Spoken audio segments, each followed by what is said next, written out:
다음 주 화요일 저는 세 번째로 호주 시민권 시험을 치르러 갑니다. 61세 나이에 말이에요. 주변 사람들은 이제 그만하라고 합니다. 영주권도 있는데 굳이 왜? 나이도 있는데 뭐하러 그런 스트레스를? 시민권 없어도 살만하잖아. 하지만 저는 포기할 수 없어요. 2번이나 떨어진 그 시험을 저는 반드시 통과하고 싶습니다. 왜냐하면 이건 단순히 시민권을 따는 문제가 아니거든요. 제 인생의 마지막 도전이자 제가 이 나라에서 진정한 일원이 되고 싶다는 간절한 마음의 증명이니까요. 오늘은 그 이야기를 들려드리려고 합니다. 왜 61세의 저가 3번이나 호주 시민권 시험에 도전하게 되었는지를요. 지금부터 15년 전 저는 부산에서 작은 수입업체를 운영하고 있었습니다. 중국에서 완구를 들여와서 전국 문구점에 납품하는 일이었죠. 그럭저럭 잘 나가던 사업이었어요. 46세가 되던 해 딸아이가 호주에서 유학 중이었는데 아빠, 호주 정말 좋아요. 공기도 맑고 사람들도 친절하고 나중에 여기서 살고 싶어요. 이런 말을 했어요. 그때만 해도 저는 별 생각이 없었습니다. 젊은 애가 외국 나가서 하는 소리려니 했죠. 하지만 딸아이는 진심이었어요. 호주에서 간호학을 전공하고 현지 취업까지 성공한 거예요. 2년 뒤 딸이 호주 남자와 결혼하겠다고 했을 때 저와 아내는 큰 충격을 받았습니다. 한국 사람과 결혼해야지 왜 굳이 외국인가? 하지만 만나보니 좋은 사람이더라고요. 간호사인 딸과 비슷한 또래의 의료진이었는데 한국 문화에 대해서도 많이 알고 있고 딸을 정말 아껴주는 게 눈에 보였어요. 결혼식을 호주에서 올리게 되면서 저는 처음으로 호주 땅을 밟았습니다. 시드니 공항에 내리자마자 느낀 그 깨끗한 공기, 탁 트인 하늘, 여유로운 사람들의 모습. 아, 이곳에서 살면 정말 좋겠구나. 그런 생각이 절로 들었어요. 결혼식을 마치고 한국에 돌아와서도 호주에 대한 생각을 떨칠 수 없었습니다. 딸은 이제 완전히 호주 사람이 되어 있었고 손자를 낳으면 그 아이도 호주에서 자랄 텐데 우리만 한국에 있으면 가족이 떨어져 사는 거잖아요. 아내와 상의해 봤더니 의외로 아내도 비슷한 생각을 하고 있더라고요. 여기서 사업하는 것도 이제 한계가 있는 것 같아. 중국 업체들이 직접 들어오면서 우리 같은 중간 업체는 설 자리가 없어지고 있고. 마침 딸이 부모 초청 이민을 알아보더니 저희가 신청할 수 있는 비자가 있다고 하더라고요. 딸이 호주 시민권을 따고 안정적인 직업이 있으니 가능하다는 거였어요. 고민 끝에 결정했습니다. 한국에서의 모든 걸 정리하고 호주로 이주하기로요. 사업체 매각하는 것부터 쉽지 않았어요. 15년간 키워온 거래처들과 작별하는 것도 아쉬웠고 직원들한테 미안하기도 했고요. 하지만 결심을 번복할 수는 없었어요. 집도 팔고 필요한 서류들도 준비하고 영어 공부도 시작했어요. 50을 바라보는 나이에 영어 공부라니 정말 쉽지 않더라고요. 2012년 드디어 호주에 도착했습니다. 딸이 사는 멜버른 근처 작은 도시에 자리를 잡았어요. 처음엔 모든 게 낯설었습니다. 은행 가서 계좌 하나 만드는 것도 휴대폰 개설하는 것도 슈퍼마켓에서 장 보는 것도 다 영어로 해야 하니까 답답했어요. 하지만 딸과 사위가 많이 도와줬고 동네 한인들도 친절하게 도움을 줬어요. 처음엔 다 그래요. 1년만 지나면 적응돼요. 정말 그랬어요. 1년 정도 지나니까 어느 정도 적응이 되더라고요. 아내는 동네 한인회에서 하는 요리 봉사에 참여하기 시작했고 저는 딸 사위가 운영하는 작은 한식당에서 주방 일을 도왔어요. 영주권이 나온 게 2015년이었어요. 그때부터 본격적으로 호주 사람이 된 기분이었죠. 의료보험도 받을 수 있게 되고 정부 지원도 받을 수 있게 되고 무엇보다 좋았던 건 손자를 실컷 볼 수 있다는 거였어요. 딸이 첫째를 낳고 2년 뒤에 둘째까지 낳았는데 그 아이들이 자라는 모습을 매일 볼 수 있다는 게 얼마나 행복한지 몰라요. 한국에 있었다면 1년에 한두 번 보는 게 전부였을 텐데 이제는 매주 함께 시간을 보낼 수 있어요. 아이들도 할아버지 할머니를 좋아하고요. 그런데 문제가 하나 있었어요. 아이들이 자라면서 영어를 주로 쓰기 시작한 거예요. 집에서는 딸이 한국어로 대화하려고 노력하지만 학교에서 돌아오면 자연스럽게 영어가 나오더라고요. 할아버지, what are you doing, 그램?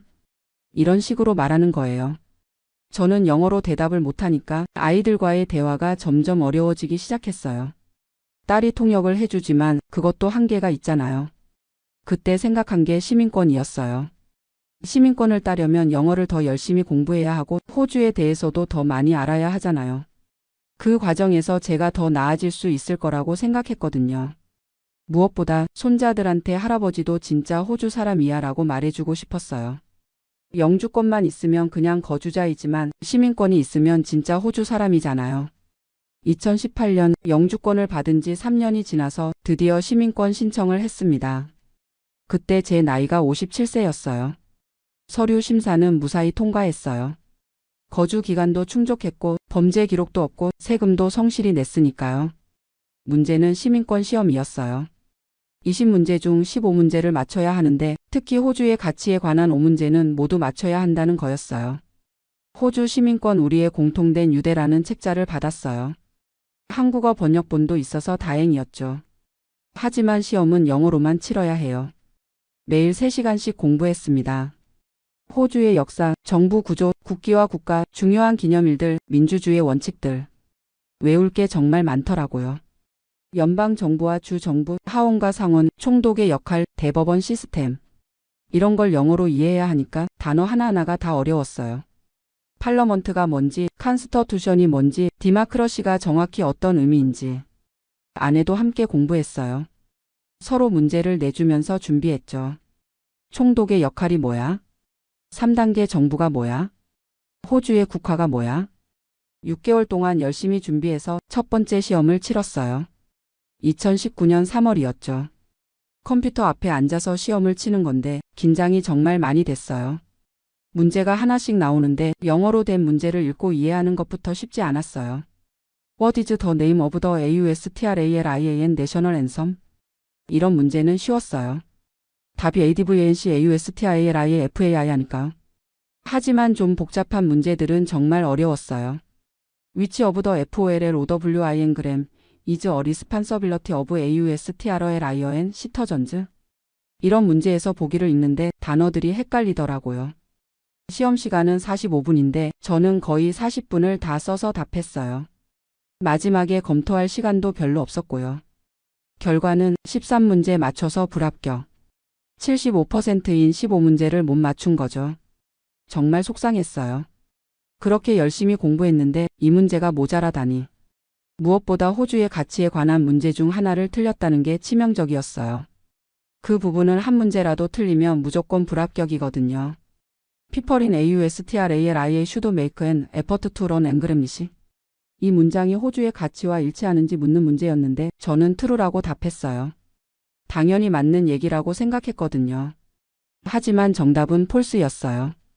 호주는 다문화 국가이고 누구든지 자신의 언어와 문화를 유지할 권리가 있다는 거예요. 영어를 배우는 것은 개인의 선택이지 강요받을 일은 아니라는 뜻이었죠. 그 미묘한 차이를 이해하지 못한 거예요. 한국 사람 입장에서는 당연히 영어를 배워야 한다고 생각하잖아요. 하지만 호주의 가치관은 달랐던 거죠. 집에 돌아와서 아내한테 결과를 말했을 때 아내도 많이 실망했어요. 그렇게 공부했는데? 딸은 위로해줬어요. 아빠, 처음에 떨어지는 사람 많아요. 다시 준비해서 도전하면 돼요. 하지만 마음이 쉽게 추스러지지 않았어요. 나이가 있다 보니까 기억력도 예전 같지 않고 영어 실력도 한계가 있는 것 같고.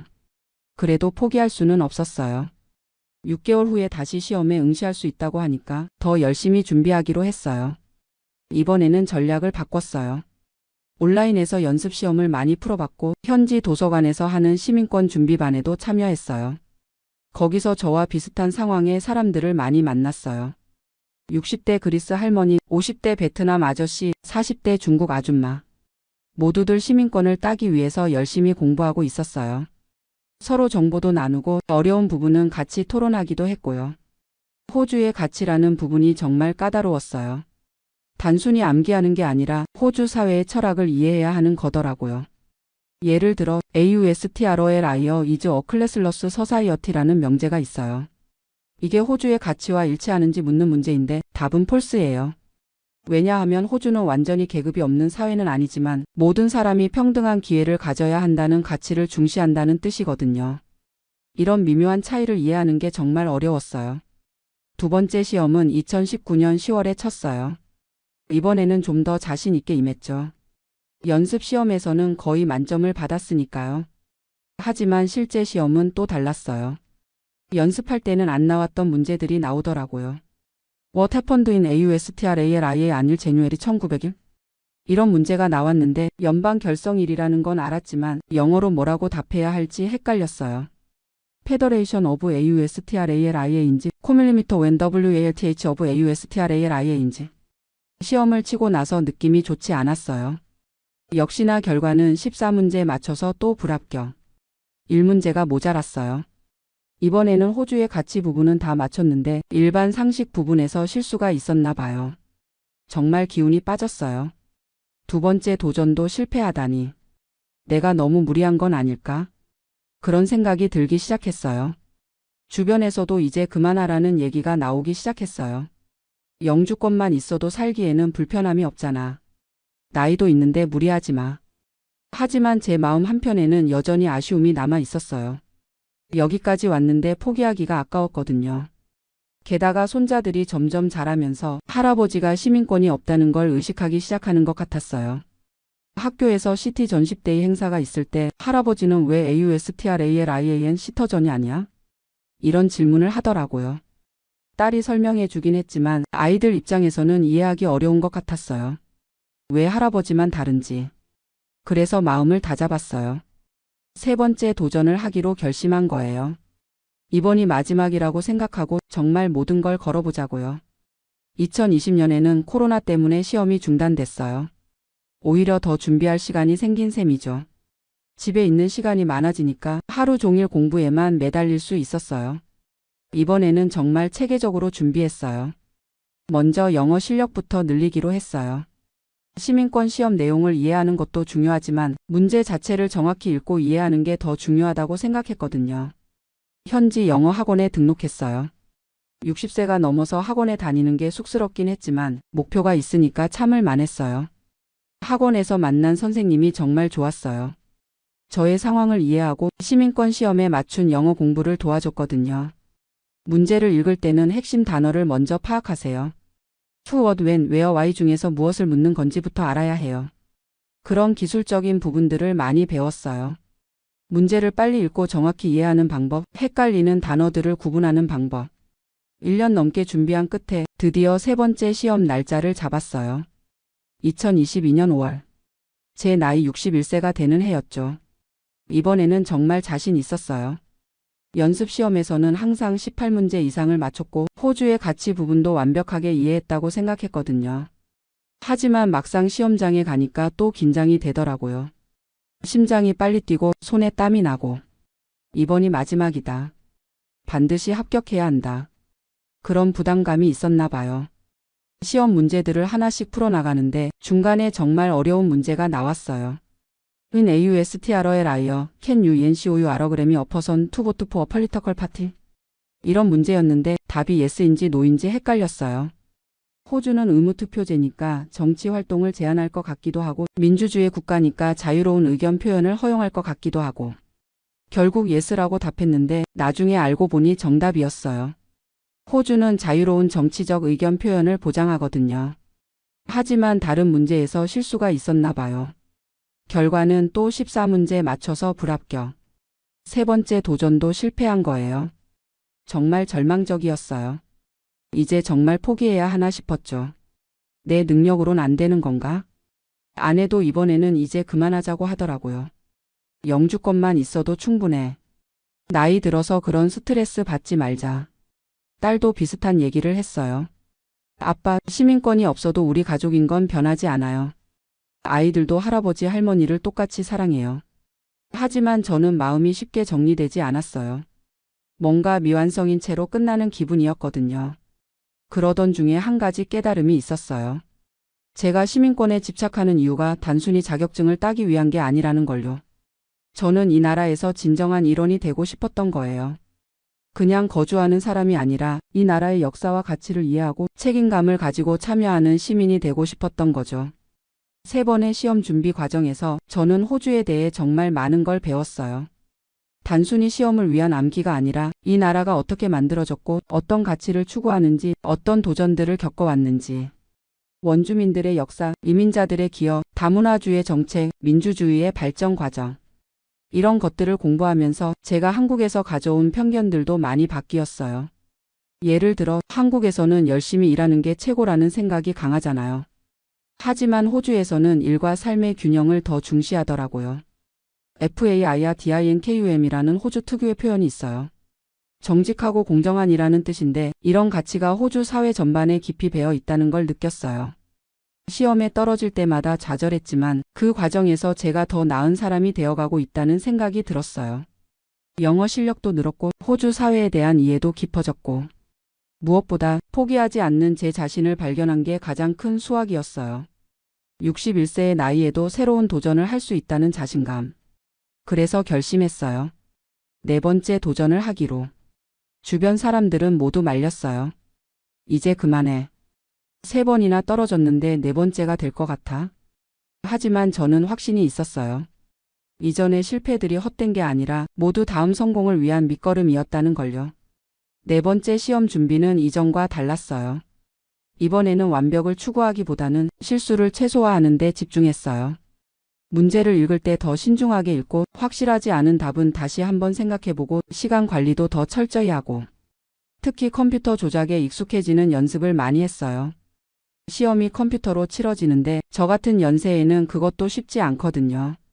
마우스 클릭 한 번이 잘못되면 답이 바뀔 수도 있으니까요. 딸이 집에서 컴퓨터 연습을 도와줬어요. 아빠, 마우스를 너무 빨리 움직이지 마세요. 천천히, 정확하게. 손자들도 응원해줬어요. 큰 손자가 이제 8살인데 할아버지, 이번에는 꼭 패스하세요. 이렇게 말하더라고요. 그 말이 정말 힘이 됐어요. 아이들도 할아버지가 도전하는 모습을 지켜보고 있구나. 그런 생각이 들었거든요. 2023년 초 드디어 네 번째 시험 날짜를 잡았어요. 이번에는 다른 도시의 시험장으로 가기로 했어요. 기분 전환도 되고 새로운 환경에서 치면 좀 다를 것 같아서요. 시험 전날 밤 잠이 잘 안 왔어요. 이번에도 떨어지면 어떡하지? 그런 불안감이 계속 들었거든요. 아내가 따뜻한 우유를 끓여줬어요. 여보, 결과가 어떻든 당신이 최선을 다한 걸 알아. 그것만으로도 충분해. 시험 당일 일찍 일어나서 가벼운 산책을 했어요. 머리를 맑게 하고 싶었거든요. 딸이 운전해서 시험장까지 데려다 줬고요. 시험장에서 기다리는 시간이 정말 길게 느껴졌어요. 다른 응시자들을 보니까 저보다 훨씬 젊은 사람들이 대부분이더라고요. 20대, 30대가 많았고 저같이 60대는 거의 없었어요. 내가 너무 늙은 건 아닐까? 그런 생각이 또 들었지만 곧 마음을 다잡았어요. 나이는 숫자일 뿐이야. 중요한 건 의지지. 드디어 제 순서가 됐어요. 컴퓨터 앞에 앉아서 신분증을 확인하고 시험 준비를 마쳤어요. 화면에 첫 번째 문제가 나타났을 때 이상하게 마음이 차분해졌어요. 이전 시험들과는 다른 느낌이었어요. What are the colors of the AUSTRALIAN, ABORIGRAM, INALFLAGRAM? 첫 문제는 쉬웠어요. 검은색, 빨간색, 노란색. 문제들을 하나씩 풀어나가는데 이번에는 당황하지 않고 차근차근 읽을 수 있었어요. 시간도 충분히 있었고요. 중간에 어려운 문제들도 나왔지만 이전에 실수했던 유형들이라서 조심스럽게 접근했어요. Which of these statements about AUSTRALIAS system of gram of ERNMENT is correct? 이런 문제에서는 보기를 하나하나 신중하게 읽었어요. 마지막 문제까지 다 풀고 나서 처음으로 검토할 시간이 남았어요. 몇 개 문제는 답을 바꿨고 확신이 서지 않는 건 그대로 뒀어요. 서브밋 버튼을 누르는 순간 정말 떨렸어요. 3번의 실패 끝에 맞이한 네 번째 순간이었거든요. 화면에 결과가 나타났어요. 칸그램 RATULATIONS.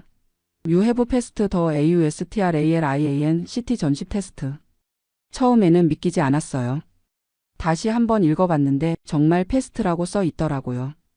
20문제 중 18문제를 맞췄고 호주의 가치에 관한 5문제도 모두 정답이었어요. 그 순간 눈물이 핑 돌았어요. 61세의 나이에 네 번째 도전 끝에 드디어 해낸 거예요. 시험장을 나와서 딸한테 전화했어요. 딸아, 아빠가 해냈다. 딸도 정말 기뻐했어요. 아빠, 정말 축하해요. 이제 진짜 호주 사람이네요. 집으로 돌아가는 길에 가슴이 벅찼어요. 포기하지 않길 정말 잘했다는 생각이 들었거든요. 아내도 눈물을 글썽였어요. 정말 고생 많았어. 당신이 자랑스러워. 손자들에게 소식을 알렸을 때 아이들이 뛸 듯이 기뻐하더라고요. 할아버지가 이제 진짜 AUSTRALIAN. 몇 달 뒤 시민권 수여식에 참석했어요. 200명 넘는 사람들이 함께 시민권을 받는 자리였는데 정말 감동적이었어요. 다양한 나라에서 온 사람들이 모여서 모두 함께 호주 시민으로서의 서약을 했어요. From this time forward, I pledge my loyalty to AUSTRALIA and its people. Whose democratic beliefs I share. Whose RIGRAM HTS and liberties I respect. And whose laws I will uphold and obey.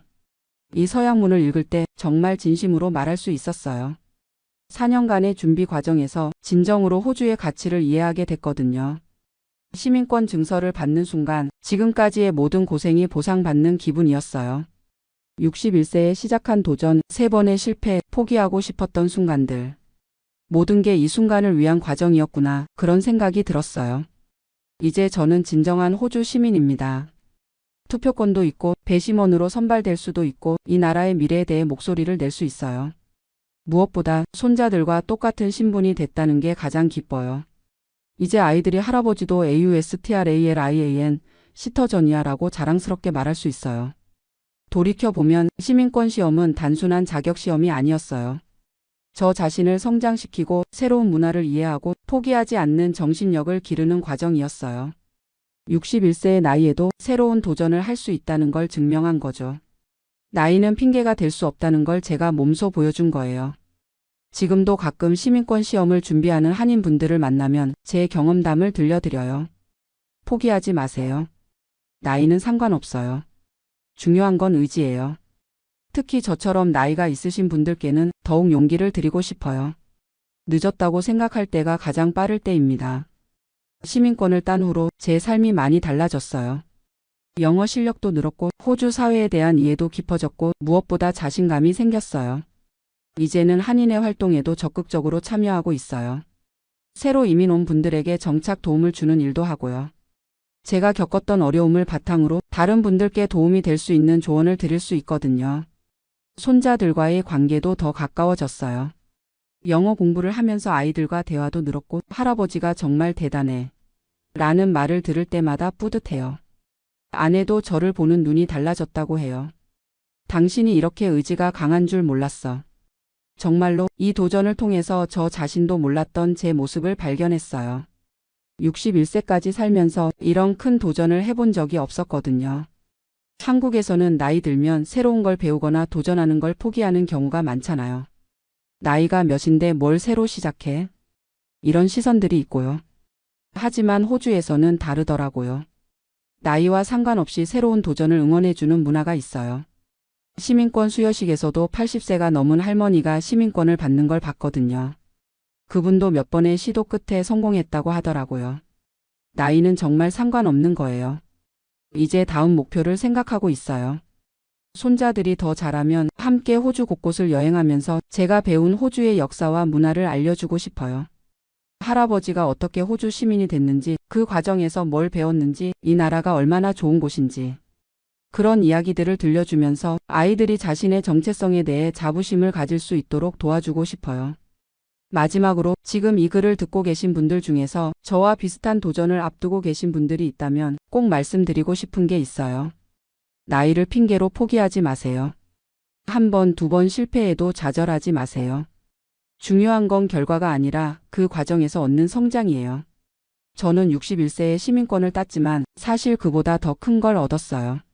새로운 도전을 통해 더 나은 사람이 됐고 가족들에게 좋은 본보기가 될 수 있었고 제 인생의 마지막 장을 의미 있게 채울 수 있었어요. 여러분도 포기하지 마세요. 나이는 숫자일 뿐입니다. 중요한 건 도전하는 마음, 끝까지 버티는 의지예요. 61세에 제가 해낼 수 있었다면 여러분도 분명히 할 수 있어요. 화이팅! 안녕하세요. 저는 올해 69세가 된 김현수라고 합니다. 아내와 함께 30년 넘게 살던 시애틀을 떠나 텍사스로 이사한 지 이제 1년하고도 6개월이 지났어요. 많은 분들이 집값도 오르고 시애틀보다 살기 좋다니까 잘했네라고 말씀해 주시는데 솔직히 말씀드리면 지금 이 순간이 제 인생에서 가장 후회스러운 시간입니다. 어제 밤에도 아내와 함께 앉아서 이야기를 나눴어요. 여보, 우리가 정말 잘못 생각한 건 아닐까? 아내도 저와 같은 마음인 것 같더라고요. 눈가에 살짝 눈물이 맺혔거든요. 저희가 시애틀을 떠난 이유는 단순했습니다. 집값이 너무 올라서 이제 그 집을 팔면 텍사스에서 훨씬 큰 집을 사고도 돈이 남을 것 같았거든요. 게다가 주변 지인들도 은퇴했으니까 비싼 시애틀에서 뭐 하느냐, 텍사스 가면 집도 크고 날씨도 좋고 세금도 적다고 계속 말하더라고요. 그런데 막상 와보니까 생각했던 것과는 너무 달랐어요. 돈으로 계산할 수 없는 것들이 이렇게 많다는 걸 이제야 깨달았습니다. 시애틀에서의 저희 집은 킹 카운티 페더럴 웨이에 있는 3베드룸 2욕실짜리 단독주택이었어요. 평수로 치면 한국식으로 30평 정도 되었을까요? 1992년에 26만 달러 주고 샀는데 저희가 이사 오기 직전인 2023년에 95만 달러까지 올랐더라고요. 거의 4배 가까이 오른 거죠. 처음에는 정말 기분이 좋았어요. 우리가 이런 횡재를 할 줄이야.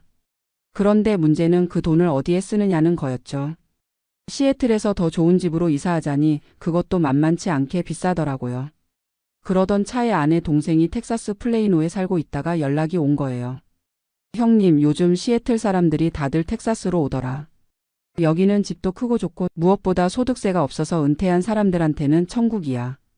저희도 그 말에 솔깃했죠. 은퇴한 지 3년이 지나서 소득이라고는 소셜시큐리티하고 401k 인출하는 것뿐이었는데 세금을 적게 내면 그만큼 더 여유로운 생활을 할 수 있을 것 같았거든요.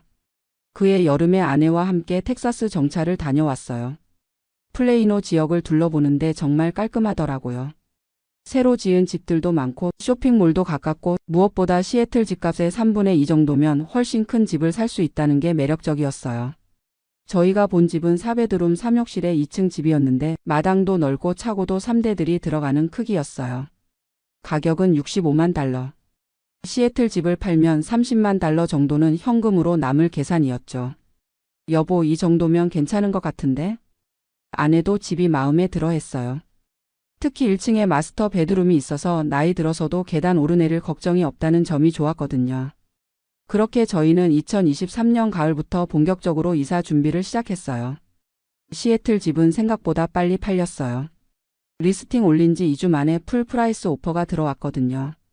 95만 달러에서 리얼터 커미션이랑 기타 비용 빼고 나니까 88만 달러 정도가 손에 들어왔어요. 텍사스 집은 65만 달러였으니까 정말 23만 달러가 현금으로 남더라고요. 이 돈이면 한동안은 걱정 없이 살 수 있겠다. 그런 생각이 들었어요. 2024년 2월 드디어 저희는 30년 넘게 살던 시애틀을 떠났습니다. 시애틀에서의 30년을 돌이켜보면 정말 많은 일들이 있었어요. 제가 시애틀에 처음 온 건 1992년이었습니다. 그때 저는 36세였고 아내는 34세였어요. 한국에서 대학을 나온 후 미국으로 유학을 와서 컴퓨터 공학을 전공했는데 운 좋게 시애틀의 한 소프트웨어 회사에 취직이 되었거든요. 처음에는 임대 아파트에서 살았는데 아이들이 태어나면서 집을 사야겠다는 생각이 들었어요. 첫째 아들 민수가 태어난 게 1994년이었고 둘째 딸 수진이가 태어난 게 1997년이었거든요. 페더럴 웨이 집을 고른 이유는 학군 때문이었어요. 그때만 해도 한인들이 많이 사는 지역이었고 무엇보다 집값이 시애틀 시내보다는 저렴했거든요. 26만 달러라는 게 저희한테는 큰 부담이었지만 아이들 교육을 생각하면 어쩔 수 없는 선택이었어요. 그 집에서 아이들이 자랐어요. 뒷마당에서 바비큐 파티도 하고 앞마당에서 아이들이 자전거 타는 법도 배우고 크리스마스마다 집 앞에 불 장식도 했고요. 민수는 그 집에서 고등학교까지 나와서 워싱턴 대학교에 들어갔어요. 수진이도 같은 고등학교를 나와서 가주로 대학을 갔고요. 지금은 둘 다 결혼해서 각자 자리를 잡고 살고 있는데 민수는 샌프란시스코에서 소프트웨어 엔지니어로 일하고 있고 수진이는 로스앤젤레스에서 간호사로 일하고 있어요. 저는 그 회사에서 30년 가까이 일했어요. 처음에는 주니어 개발자로 시작해서 나중에는 시니어 매니저까지 올라갔죠. 월급도 처음 4만 달러에서 시작해서 은퇴할 때는 12만 달러까지 받았어요. 시애틀 물가를 생각하면 그리 넉넉한 건 아니었지만 가족을 부양하기에는 충분했거든요. 그런데 2020년에 회사에서 조기 은퇴 프로그램을 제안했어요. 65세 이상이면서 근무 연수가 25년 이상인 사람들한테 특별 은퇴 패키지를 주겠다는 거였어요. 저는 그때 64세였는데 다음 해가 되면 조건에 맞으니까 한번 고려해보라고 하더라고요. 솔직히 말하면 그때까지는 은퇴를 심각하게 생각해 본 적이 없었어요. 일이 힘들긴 했지만 그럭저럭 할 만했거든요. 그런데 코로나가 터지면서 모든 게 달라졌어요. 재택근무를 하게 되면서 출퇴근의 스트레스는 줄어들었지만 반대로 일과 생활의 경계가 모호해졌어요. 집에서 일하다 보니까 하루 종일 컴퓨터 앞에 앉아 있게 되고 젊은 동료들은 새로운 기술에 빨리 적응하는데 저는 따라가기가 힘들더라고요.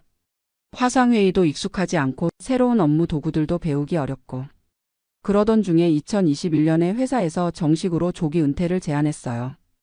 김 매니저, 이제 쉬실 때도 되지 않았나요? 부서장이 농담 반 진담 반으로 말하더라고요. 아내와 상의해봤어요. 여보 어떻게 생각해? 당신이 힘들어하는 걸 보니까 그만두는 것도 나쁘지 않을 것 같아. 아이들도 다 컸고 집 대출도 다 갚았고 401k도 어느 정도 모였으니까. 그렇게 저는 2021년 12월에 은퇴를 했습니다. 66세 생일을 한 달 앞둔 때였어요. 은퇴 후 첫 2년은 정말 좋았어요. 오랫동안 미뤄두었던 일들을 할 수 있었거든요. 아내와 함께 캐나다 여행도 가고 한국에도 다녀왔고 집 안에서 오랫동안 손보지 못했던 곳들도 수리했어요. 그런데 2023년 들어서면서 조금씩 달라지기 시작했어요. 첫 번째는 물가 상승이었어요. 가스비, 전기세, 식료품 값이 눈에 띄게 오르더라고요. 특히 시애틀은 원래도 물가가 비싼 편인데 더 심해졌어요. 두 번째는 재산세였어요. 집값이 오르면서 재산세도 같이 올랐거든요. 처음에는 월 $600 정도였는데 2023년에는 월 $850까지 올랐어요. 연간 $1만 달러가 넘는 재산세를 내야 했죠. 세 번째는 건강 문제였어요. 저는 당뇨가 있어서 정기적으로 병원에 다녀야 하는데 메디케어가 있어도 본인 부담금이 만만치 않더라고요. 한 달에 병원비로 나가는 돈이 $300는 좋게 되었어요. 그런 상황에서 집값이 $95만 달러까지 오른 걸 보니까 팔고 싶은 마음이 들더라고요. 여보, 이 집 팔고 더 저렴한 곳으로 이사 가면 어떨까? 처음에는 시애틀 내에서 이사를 생각했어요. 좀 더 외곽 지역으로 나가면 집값이 저렴할 테니까요. 그런데 알아보니까 어디든 비싸더라고요. $70만 달러 이하로는 변변한 집을 찾기가 어려웠어요. 그러던 차에 아내 동생이 텍사스 얘기를 꺼낸 거죠. 형님, 시애틀에서 뭐 하세요? 요즘 다들 텍사스로 오는 추세인데. 처음에는 반신반의했어요. 텍사스라고 하면 더우고 메마른 곳이라는 이미지가 있었거든요. 그런데 동서가 보내준 사진들을 보니까 생각보다 괜찮더라고요. 집들도 크고 깨끗하고 무엇보다 가격이 매력적이었어요. 여보, 한번 가서 보자. 그렇게 해서 2023년 7월에 텍사스 정차를 갔던 거예요. 플레이노 지역을 둘러보는데 정말 깜짝 놀랐어요. 집들이 다 크고 새로워 보이더라고요. 저희가 본 집은 2018년에 지어진 집이었는데 시애틀 집보다 훨씬 컸거든요. 4베드룸에 3욕실, 주방도 넓고 거실도 넓고 무엇보다 1층에 마스터 베드룸이 있어서 좋았어요. 마당도 시애틀 집보다 2배는 큰 것 같았어요. 뒷마당에는 파티오도 있고 조그만 수영장도 있더라고요. 여보, 이 정도면 손주들 와서 놀기에도 좋겠네. 가격은 $65만 달러. 시애틀에서는 상상도 할 수 없는 조건이었어요. 리얼터가 설명해 주는 걸 들어보니까 텍사스는 소득세가 없어서 은퇴자들한테 인기가 많다고 하더라고요. 재산세는 좀 높지만 그래도 전체적으로 보면 시애틀보다 세금 부담이 적다고 했어요. 동네도 괜찮아 보였어요. 한인 마트도 차로 10분 거리에 있고 병원도 가깝고 골프장도 근처에 몇 개 있더라고요. 제가 골프를 좋아하거든요. 여보, 어떻게 생각해? 아내도 마음에 들어 했어요. 집이 이렇게 크고 좋은데 가격도 저렴하고 세금도 적게 낸다니 좋은 것 같아. 그날 저녁에 동선의 집에서 저녁을 먹으면서 더 자세한 얘기를 들었어요. 형님, 여기는 정말 살기 좋아요. 날씨도 시애틀보다 좋고 사람들도 친절하고 무엇보다 한인 커뮤니티가 잘 되어 있어서 외롭지 않아요. 그 말에 마음이 더 기울었어요. 시애틀에서는 은퇴 후에 사회적 관계가 많이 줄어들었거든요. 직장 동료들과는 자연스럽게 연락이 끊어졌고 동네 이웃들과도 그리 친하지 않았어요. 아이들은 멀리 있고 가끔씩 아내와 단둘이 있으면 조금 외로웠거든요. 형님, 여기는 한인의 활동도 활발하고 골프 모임도 있고 교회도 좋은 곳들이 많아요. 시애틀로 돌아와서 몇 주 동안 고민했어요. 30년 넘게 살던 곳을 떠난다는 게 쉬운 결정은 아니었거든요. 그런데 계산해 보니까 경제적으로는 확실히 이득이었어요. 시애틀 집을 95만 달러에 팔고 텍사스 집을 65만 달러에 사면 30만 달러가 남는데 그 돈을 투자하면 연간 2만 달러 정도의 수익은 낼 수 있을 것 같았어요. 게다가 소득세도 없고 전체적인 생활비도 저렴하니까 월 생활비를 500달러는 줄일 수 있을 것 같았고요. 여보 이사 가자. 결국 그해 9월에 결정을 내렸어요. 이사 준비는 생각보다 복잡했어요.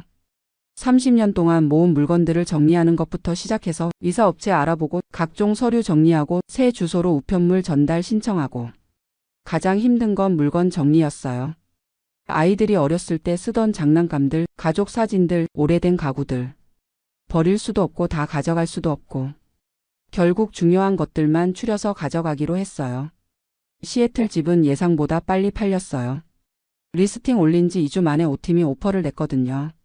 그 중에서 가장 좋은 조건을 선택했는데 95만 달러 현금 오퍼였어요. 인스펙션도 웨이브하겠다고 하고 한 달 안에 클로징하겠다고 하더라고요. 여보 집값이 이렇게 올랐구나. 기분은 좋았지만 한편으로는 시애틀 집값이 너무 비현실적으로 오른 것 같아서 걱정도 되었어요. 텍사스 집 구매는 더 수월했어요. 경쟁이 없어서 리스트 프라이스 그대로 65만 달러에 계약했고 인스펙션에서도 별 문제가 없었어요. 시애틀 집 클로징하고 일주일 후에 텍사스 집 클로징을 잡았죠. 2024년 2월 15일 드디어 저희는 시애틀을 떠났습니다. 이사 트럭에 짐을 다 싣고 마지막으로 빈집을 둘러보는데 감회가 남다르더라고요. 여보 여기서 정말 좋은 시간 보냈지? 아내 눈에도 눈물이 글썽이더라고요. 응 아이들 키우고 우리가 나이 들기까지. 이 집에 정말 많은 추억이 있어. 그래도 새로운 곳에서 새로운 시작을 한다는 기대감이 있었어요. 자, 이제 텍사스에서 새로운 인생 2막을 시작해보자. 텍사스까지는 차로 이틀이 걸렸어요. 저희는 아내 차 한 대로 먼저 가고 이사 트럭은 따로 보냈거든요. 워싱턴주에서 출발해서 오레곤, 캘리포니아, 네바다, 애리조나를 거쳐서 텍사스까지.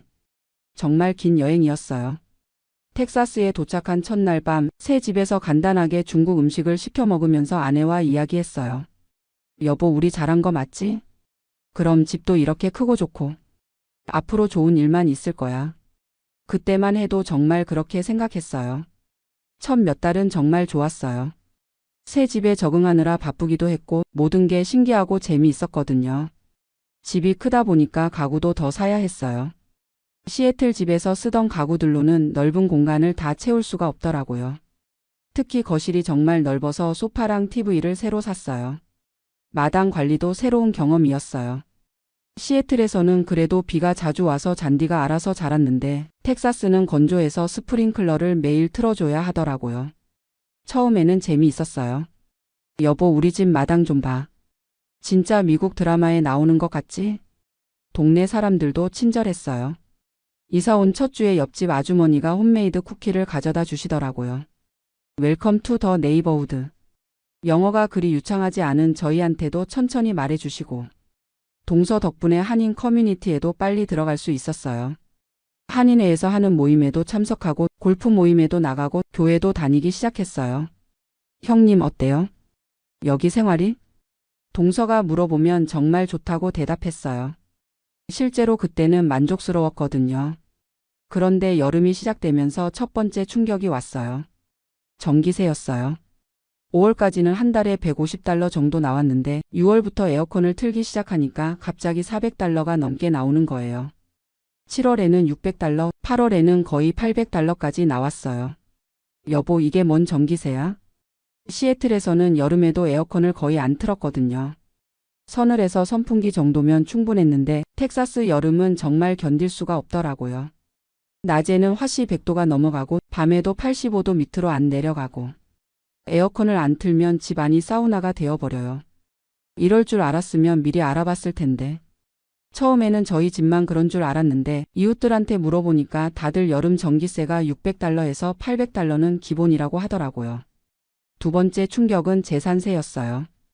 텍사스는 소득세가 없는 대신 재산세가 높다는 얘기는 들었는데 막상 고지서를 받아보니까 생각보다 훨씬 많더라고요.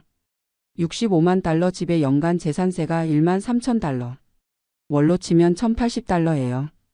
시애틀에서 내던 850달러보다 230달러나 더 많은 거죠. 여보 이게 맞나? 소득세가 없어서 좋다고 했는데 재산세가 이렇게 높으면 결국 같은 거 아니야? 세 번째 충격은 생활비였어요. 처음에는 텍사스가 시애틀보다 물가가 저렴할 거라고 생각했는데 막상 살아보니까 그렇지도 않더라고요. 가스값부터가 달랐어요. 시애틀에서는 갤런당 3달러 50센트 정도였는데 텍사스에서는 3달러 20센트 정도로 조금 저렴하긴 했어요. 그런데 문제는 차를 훨씬 많이 타야 한다는 거였어요. 시애틀에서는 근처에 마트도 있고 병원도 있고 해서 차를 그리 많이 안 탔는데 텍사스는 어디를 가든 멀더라고요. 한인 마트를 가려면 왕복 30분, 병원을 가려면 왕복 40분, 좀 괜찮은 레스토랑을 가려면 1시간은 각오해야 하고. 결국 한 달 가스비가 시애틀에서보다 오히려 더 많이 나왔어요. 식료품 값도 기대와 달랐어요. 일반 미국 마트는 조금 저렴했지만 한국 식료품은 오히려 더 비싸더라고요. 시애틀에는 한인 마트가 많아서 경쟁이 있었는데 여기는 선택의 여지가 별로 없으니까 가격이 높은 것 같았어요. 여보, 김치 한 포기가 12달러야. 시애틀에서는 8달러였는데. 집 유지비도 만만치 않았어요. 마당이 크다 보니까 정원사를 불러야 했는데 한 달에 200달러, 수영장 청소하는 사람도 한 달에 150달러, 에어컨 필터 갈고 점검받는 것도 한 번에 300달러. 이런 걸 미리 계산해 넣었어야 했는데. 하지만 이런 것들은 그래도 적응할 수 있는 문제였어요. 돈 문제니까 조금 아껴 쓰면 되는 거잖아요. 진짜 문제는 따로 있었어요. 가을이 되면서 저는 점점 우울해지기 시작했어요. 이유를 정확히 알 수는 없었는데 뭔가 허전하고 외로운 기분이 계속 들더라고요. 시애틀에서는 30년 동안 살면서 익숙한 일상이 있었거든요. 매주 수요일마다 가던 도서관, 토요일 아침마다 산책하던 그린 레이크, 일요일 오후에 아내랑 같이 가던 파이크 플레이스 마켓. 그런 소소한 일상들이 텍사스에는 없더라고요. 물론 새로운 곳들을 찾아갈 수는 있지만 30년 동안 쌓인 추억과 익숙함은 대체할 수가 없는 거였어요. 특히 날씨가 그리웠어요. 시애틀 사람들은 항상 비 온다고 불평하지만 저는 그 촉촉한 공기와 시원한 바람이 좋았거든요. 텍사스는 너무 덥고 건조해서 피부도 거칠어지고 목도 자꾸 마르고. 여보, 나 시애틀 날씨가 그리워. 아내도 같은 마음인 것 같았어요. 나도 그래. 여기는 너무 더워서 밖에 나가기도 싫어져. 가장 힘든 건 아이들과의 거리였어요. 시애틀에 있을 때는 그래도 민수가 샌프란시스코에 있으니까 비행기로 2시간이면 갈 수 있었고 수진이도 로스앤젤레스에 있으니까 차로 하루면 갈 수 있었거든요. 그런데 텍사스에서는 어디를 가든 멀어지더라고요. 비행기 표값도 더 비싸지고 시간도 더 오래 걸리고. 특히 민수 며느리가 임신을 했다는 소식을 들었을 때 정말 속상했어요. 할아버지가 될 텐데 이렇게 멀리 있어도 되나? 시애틀에 있었으면 수시로 가서 도움도 주고 손주도 자주 볼 수 있을 텐데 텍사스에서는 그럴 수가 없잖아요. 여보, 우리가 너무 성급하게 결정한 건 아닐까? 그런 생각이 자꾸 들더라고요. 겨울이 오면서 상황은 더 나빠졌어요.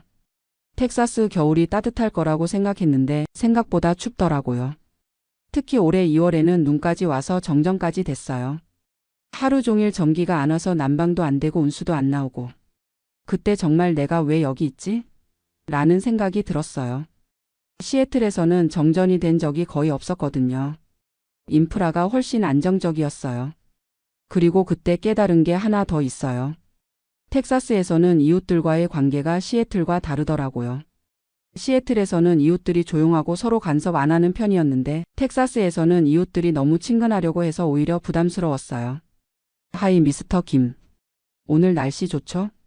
매일 아침마다 인사하고 주말마다 바비큐 파티에 초대하고.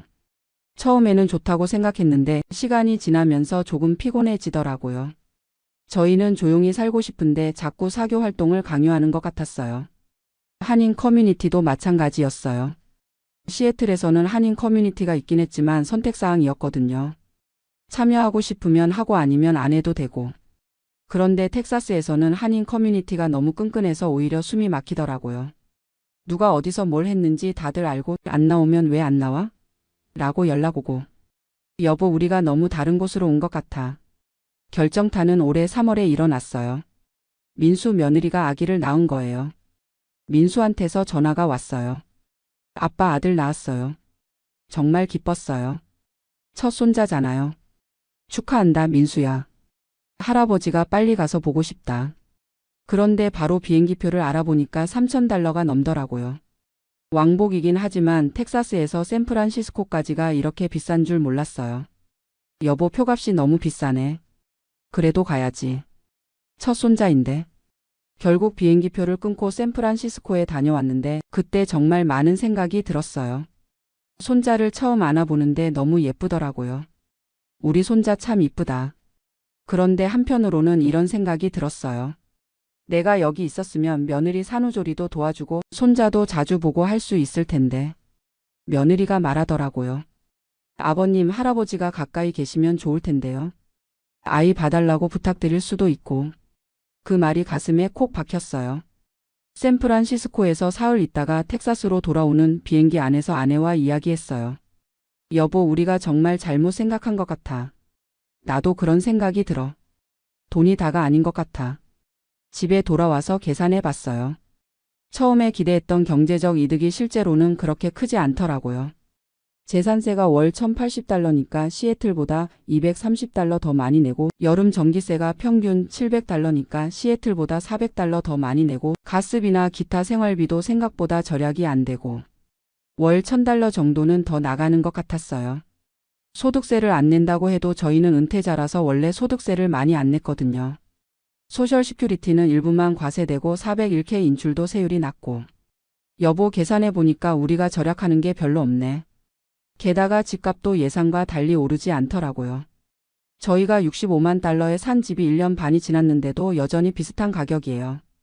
오히려 조금 떨어진 것 같기도 하고. 반면에 시애틀 집값은 계속 오르고 있더라고요.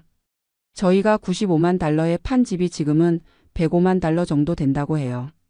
아, 우리가 너무 성급했나? 가장 후회되는 건 아이들과의 거리예요. 돈은 다시 벌 수 있지만 시간은 다시 돌아오지 않잖아요. 손자가 커가는 모습을 가까이서 못 보는 게 정말 아쉬워요. 수진이도 내년에 결혼할 예정인데 결혼 준비하는 걸 도와주고 싶어도 이렇게 멀리 있으니까 어렵고. 여보, 우리 다시 시애틀로 돌아가는 게 어떨까? 몇 주 전에 아내한테 그런 얘기를 꺼냈어요. 아내도 같은 생각이었나 봐요. 나도 그런 생각했어. 여기서 사는 게 우리한테 맞지 않는 것 같아. 하지만 돌아가는 것도 쉽지 않아요. 일단 시애틀 집값이 너무 올라서 저희가 감당할 수 있는 수준이 아니에요. 105만 달러면 저희가 텍사스 집을 팔아도 40만 달러가 부족해요. 게다가 이사 비용도 또 들고 각종 세금이나 수수료도 만만치 않고. 여보, 돌아가고 싶어도 현실적으로 어렵네. 그래서 요즘 정말 많이 후회하고 있어요. 30년 넘게 살던 곳을 떠난 것, 아이들과 멀어진 것, 익숙한 환경을 버린 것. 돈만 보고 결정했는데 정작 중요한 건 돈이 아니었더라고요. 어제 밤에도 아내와 이런 얘기를 했어요. 여보, 우리가 너무 어리석었나? 그러게 말이야. 집이 크고 새롭다고 해서 행복한 건 아니구나. 지금도 밤에 잠들기 전에 시애틀 생각을 해요. 그린 레이크의 산책로, 파이크 플레이스 마켓의 소음, 푸지 사운드가 보이는 페리 선착장. 그런 곳들이 그리워요. 텍사스도 나름 좋은 곳이지만 저희한테는 시애틀이 더 맞았던 것 같아요. 요즘 저희와 비슷한 처지에 있는 분들을 종종 만나요. 캘리포니아에서 텍사스로 온 부부, 뉴욕에서 플로리다로 간 분들.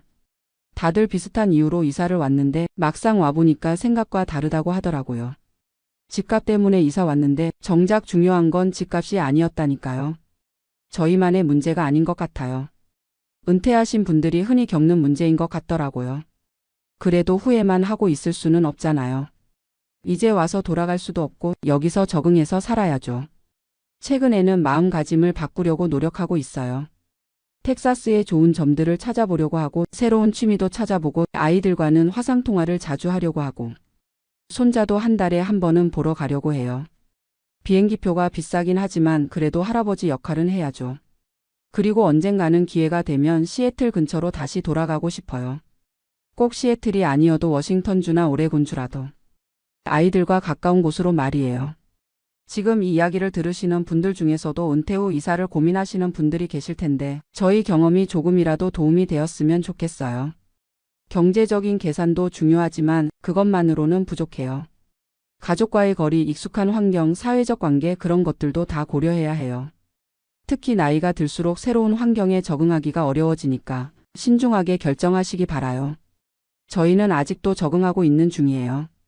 완전히 후회한다는 건 아니지만 다시 한번 선택할 수 있다면 좀 더 신중하게 결정했을 것 같아요. 그래도 여기서 만난 좋은 사람들도 있고 새로운 경험들도 있으니까 완전히 나쁘지만은 않아요. 인생이 다 그런 거 아니겠어요? 선택하고 후회하고 또 적응하고. 지금은 텍사스에서의 새로운 인생을 최대한 즐겨보려고 해요. 아내와 함께 건강하게 지내면서 손주들이 클 때까지는 여기서 버텨보려고 합니다. 언젠가는 다시 서부로 돌아갈 날이 오겠죠. 그때까지는 여기서 주어진 환경에 최선을 다해서 살아보려고 해요. 후회는 하지만 포기하지는 않을 거예요. 그게 저희 세대가 살아온 방식이니까요. 감사합니다. 안녕하세요. 저는 올해 70살인 김정수라고 합니다. 미국에서 35년을 살다가 5년 전에 한국으로 돌아왔는데요. 오늘 이런 사연을 보내게 된 건 정말 많은 분들이 오해하고 계시는 것 같아서입니다. 얼마 전 동네 경로당에서 만난 친구들이 미국 연금 이야기를 하는데 전부 엉터리더라고요. 미국에서 받는 연금이 한국 국민연금보다 못하다는 둥, 미국 가면 의료비 때문에 파산한다는 둥 말이에요. 저 역시 처음엔 그런 생각을 했었거든요. 하지만 실제로 35년을 살아보니 완전히 다른 얘기더라고요. 특히 401k라는 퇴직연금을 받아보니까 정말 차원이 다르다는 걸 깨달았습니다. 물론 제가 운이 좋았던 것도 있고요. 또 처음부터 모든 걸 제대로 알았던 건 아니에요. 많은 시행착오도 겪었고 실수도 많이 했습니다. 하지만 지금 돌이켜보니 정말 감사한 마음뿐이에요. 한국에 계신 젊은 분들도 미국 이민을 고민하시는 분들이 많다고 들었는데 제 경험을 통해서 조금이라도 도움이 됐으면 하는 마음으로 이렇게 펜을 들었습니다. 먼저 제가 어떻게 미국에 가게 됐는지부터 말씀드릴게요. 1987년이었어요. 그때 저는 26살이었고 서울에서 작은 무역회사에 다니고 있었습니다. 월급이 35만 원 정도였는데 그것도 받을 때와 못 받을 때가 있었어요. 집에서는 결혼 얘기가 나오는데 저축한 돈은 고작 200만 원. 이걸로 결혼해서 집 장만하고 살 수 있을까 막막했죠. 그때 회사 선배가 하는 말이 미국 가서 몇 년만 벌면 집 한 채 값은 충분히 모을 수 있다더라고요. 물론 불법 체류지만 일자리는 많다면서요. 저도 젊은 혈기에 용기를 냈습니다. 부모님께는 연수 간다고 거짓말하고 관광비자로 미국 땅을 밟았어요. 로스앤젤레스 공항에 내렸을 때의 그 막막함을 지금도 잊을 수가 없어요. 영어는 하이 헬로우 정도만 할 줄 알았고 돈은 $2,000밖에 없었거든요. 한인타운에서 처음 며칠을 보내면서 일자리를 찾았는데 정말 힘들었어요. 불법 체류자라 제대로 된 일자리는 구할 수가 없었고 주방 설거지부터 시작했습니다. 하루 10시간씩 일해서 일주일에 $200. 한국 돈으로 16만 원 정도였으니까 한국에서 받던 월급의 절반도 안 됐어요. 그런데 신기한 건 그래도 희망이 있다는 거였어요. 영어만 늘면 더 좋은 일자리를 구할 수 있다는 얘기도 들었고 실제로 몇 년 있다가 그린카드 받은 사람들 얘기도 들었거든요. 밤에는 교회에서 하는 영어 교실에 다녔어요. 한인 목사님이 운영하시는 건데 무료였거든요. ABC부터 다시 배우는 기분이었지만 열심히 했어요. 1년 정도 지나니까 간단한 의사소통은 할 수 있게 됐고 한인 마켓에서 계산원으로 일할 수 있게 됐어요. 시급이 $3 50센트였는데 그때 최저임금이 $3 35센트였으니까 조금 더 받은 거죠. 그렇게 3년을 버텼는데 1990년에 정말 운이 좋게도 이민법이 바뀌면서 사면 혜택을 받을 수 있게 됐어요. 불법 체류자들에게 합법적으로 체류할 수 있는 기회를 준 거였어요. 그때 정말 눈물이 났어요. 드디어 떳떳하게 살 수 있게 된 거니까요. 영주권을 받고 나서 본격적으로 직장을 구했습니다. 영어 실력도 많이 늘었고 한국에서 무역 일을 했던 경험도 있으니까 물류회사에 취직할 수 있었어요. 그게 1991년이었는데 입사 첫날 인사팀에서 여러 가지 서류를 작성하라고 하더라고요. 그중에 401k 가입 신청서가 있었어요. 인사팀 직원이 설명해 주는데 영어가 복잡해서 잘 이해가 안 됐어요. 대충 들어보니 월급에서 일정 비율을 떼서 저축하는 건데 회사에서도 똑같은 금액을 넣어준다는 거였어요. 그때는 돈이 너무 급했거든요. 한국에 있는 부모님께 생활비도 보내드려야 하고 미국에서도 겨우겨우 생활하는 수준이었으니까요. 그래서 401k는 가입하지 않았어요. 지금 생각해보면 그게 첫 번째 실수였어요. 6개월 정도 지나서 회사 동료인 멕시코계 미국인 카를로스가 저한테 말하더라고요. 401k 안 하냐고. 회사에서 공짜로 돈 주는데 왜 안 받느냐고요. 그제서야 자세히 알아봤어요. 제가 월급의 6%를 401K에 넣으면 회사에서도 똑같이 6%를 넣어준다는 거였어요. 월급이 $2,000였으니까 제가 $120 넣으면 회사에서도 $120를 넣어주는 거죠. 즉시 가입했습니다. 한 달에 $240씩 적립되기 시작했어요. 처음에는 그냥 저축 개념으로 생각했어요. 그런데 1년 후에 명세서를 받아보니 신기한 일이 벌어졌더라고요. 제가 넣은 돈과 회사에서 넣어준 돈이 주식과 채권에 투자되면서 수익이 난 거예요. 1992년 한 해 동안 $2,880를 넣었는데 수익률이 7.2%가 나면서 총 잔고가 $3,087가 됐어요. $207가 늘어난 거죠. 그때만 해도 이게 얼마나 대단한 건지 몰랐어요. 하지만 매년 명세서를 받을 때마다 점점 놀라게 됐습니다. 1993년에는 수익률이 10.1%가 나왔어요. 1994년에는 1.3%로 좀 아쉬웠지만 1995년에는 37.6%라는 엄청난 수익률이 나왔어요. 그 무렵 한국에서 온 친구를 만났는데 한국국민연금 얘기를 하더라고요. 그때 한국은 국민연금이 1988년에 시작됐는데 월급의 3%씩 내고 있다고 하더라고요. 회사에서는 3% 매칭이 없다고 했고요. 그때 처음으로 미국 401K 시스템이 정말 좋은 제도라는 걸 깨달았어요. 1995년에 결혼을 했어요. 아내도 한국에서 온 이민자였는데 간호사였거든요. 간호사는 미국에서 정말 좋은 직업이에요. 아내 월급이 $3,500 정도 됐는데 아내 회사에서도 401K를 제공했어요. 아내와 상의해서 둘 다 최대한 많이 넣기로 했어요. 그때 401K 연간 한도가 $9,500였는데 저희 부부가 각각 풀로 넣었으니까 $19,000씩 적립한 거죠. 회사 매칭까지 받으면 연간 $38,000가 적립됐어요. 한국 돈으로 3천만 원이 넘는 금액이었어요.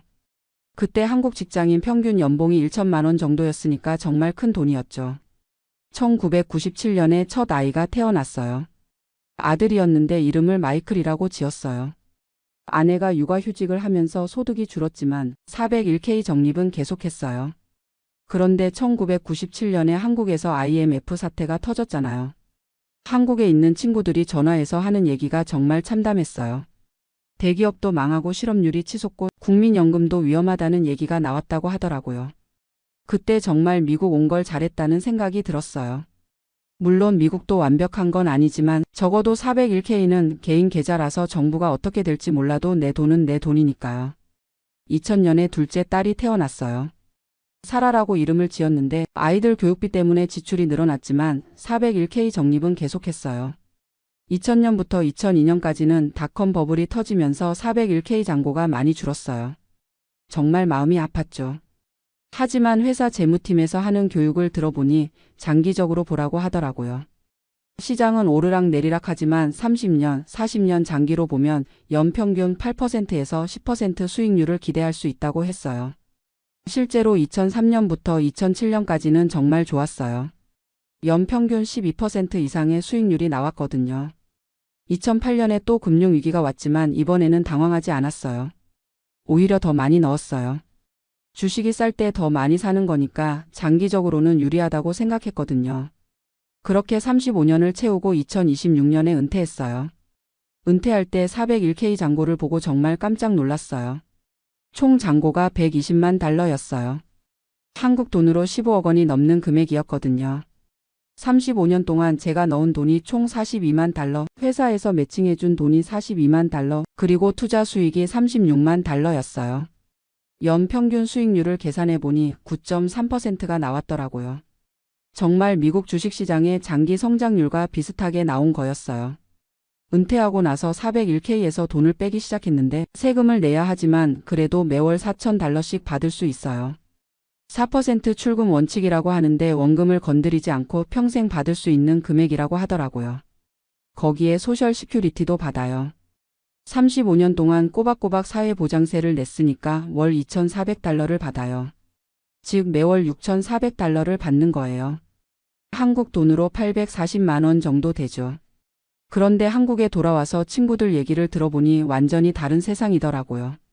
국민연금을 35년 꼬박 낸 친구가 받는 금액이 월 120만 원 정도예요.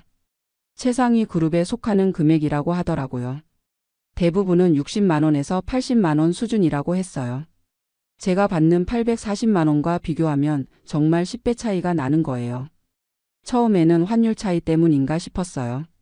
하지만 자세히 계산해 보니 그게 아니었어요. 가장 큰 차이는 시스템 자체였어요. 한국국민연금은 확정급 여형이라고 해서 정부에서 정해놓은 공식에 따라 연금을 주는 거예요. 내가 얼마를 냈든 상관없이 평균 소득과 가입 기간으로만 계산하는 거죠.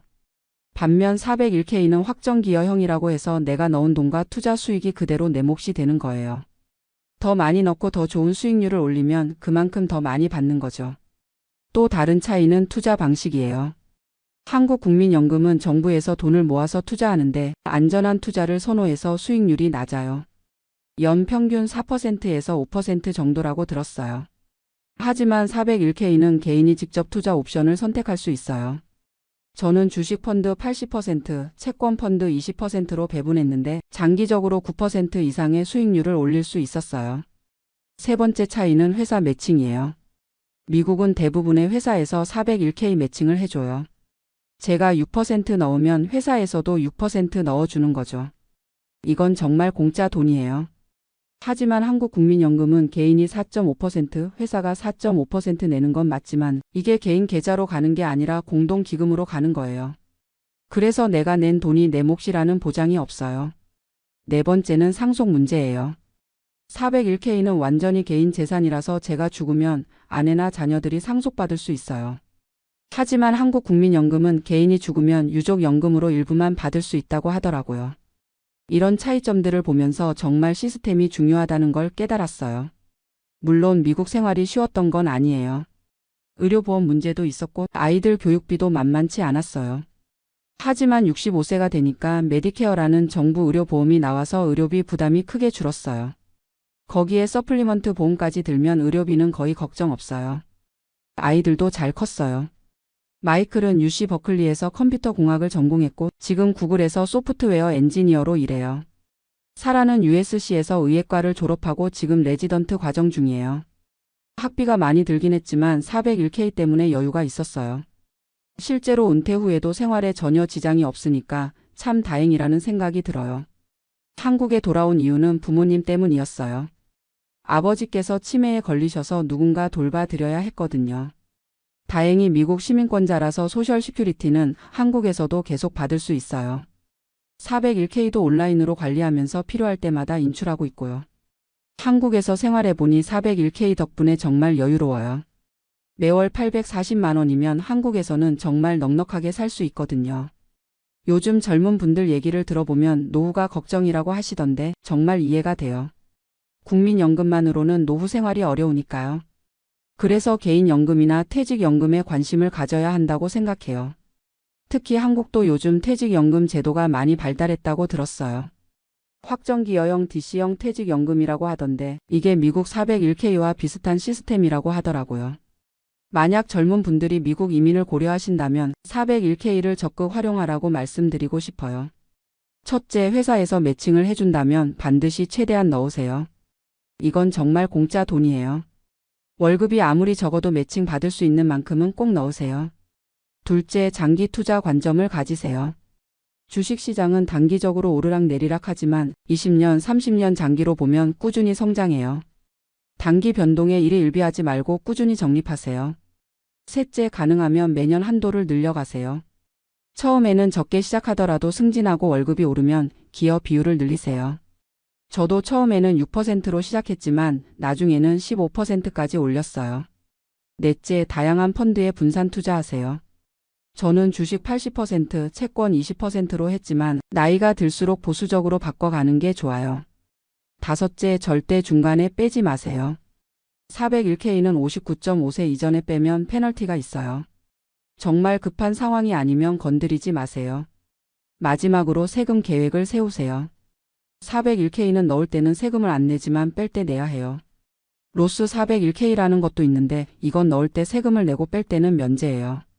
본인 상황에 맞게 선택하세요. 지금 생각해보면 정말 미국 이민이 제 인생 최고의 선택이었어요. 물론 힘든 시간도 많았지만 401k 덕분에 정말 여유로운 노후를 보낼 수 있게 됐어요. 한국에 계신 분들도 본인만의 노후 준비를 하시길 바라요. 국민연금만으로는 부족하니까 개인연금이나 퇴직연금, 그리고 부동산 투자 등을 통해서 노후를 준비하세요. 특히 젊은 분들은 시간이 많으니까 복리의 힘을 활용하시길 바라요. 매월 50만 원씩 30년간 연 7% 수익률로 투자하면 6억 원이 넘게 모일 수 있어요. 이게 바로 복리의 마법이에요. 미국 401k를 경험해 본 사람으로서 정말 부러운 제도라고 생각해요. 한국도 비슷한 제도가 더 발달하길 바라고 개인들도 더 적극적으로 노후 준비를 하시길 바라요. 제 이야기가 조금이라도 도움이 됐으면 좋겠어요. 긴 이야기 들어주셔서 감사합니다. 안녕하세요. 제 이야기를 들려드리고 싶어서 이렇게 글을 씁니다. 지금 저는 한국에 돌아와서 조그만 식당을 다시 시작하고 있어요. 58살이 되어서 모든 걸 처음부터 다시 시작한다는 게 쉽지 않지만 그래도 다행히 건강하게 일할 수 있어서 감사하다고 생각해요. 사실 3년 전까지만 해도 저는 미국 LA에서 식당을 운영하고 있었습니다. 20년 넘게 한인타운에서 뿌리를 내리고 살았었거든요. 그런데 지금 생각해보면 정말 어리석었던 것 같아요. 미국 법이 얼마나 무서운지, 불법 체류자를 고용한다는 게 얼마나 큰 문제인지 제대로 몰랐어요. 한국에서 하던 대로 그냥 사람이 필요하면 고용하고 서류가 좀 부족해도 눈 감아주고 그랬던 거죠. 그 결과가 어떻게 됐는지 아시겠어요? 하루아침에 모든 걸 잃었습니다. 이민청 단속반이 들이닥쳤을 때의 그 순간을 지금도 잊을 수가 없어요. 새벽 6시쯤이었을 거예요. 아직 해도 완전히 뜨지 않은 시간이었는데 갑자기 식당 문을 두드리는 소리가 들렸어요. 처음에는 일찍 온 손님인 줄 알았는데 문을 열어보니 검은 재킷을 입은 요원들이 서 있더라고요. IC라고 적힌 배지를 보여주면서 들어가겠다고 하는데 그 순간 정말 머리가 하얘졌어요. 주방에서 일하던 멕시코 출신 직원 2명이 있었거든요. 미겔과 카를로스라고 불렀는데 정말 성실하고 착한 친구들이었어요. 특히 미겔은 5년 넘게 저희 식당에서 일했었는데 가족같이 지냈었거든요. 그런데 그 친구들이 서류가 완전하지 않다는 걸 알면서도 저는 그냥 모르는 척했어요. 한국에서도 외국인 노동자들 서류 문제로 힘들어하는 사장들 많이 봤거든요. 그래서 별일 아니라고 생각했던 거죠. 정말 큰 착각이었습니다. 요원들이 주방으로 들어가서 직원들 신분증을 확인하더니 바로 수갑을 채우는 거예요.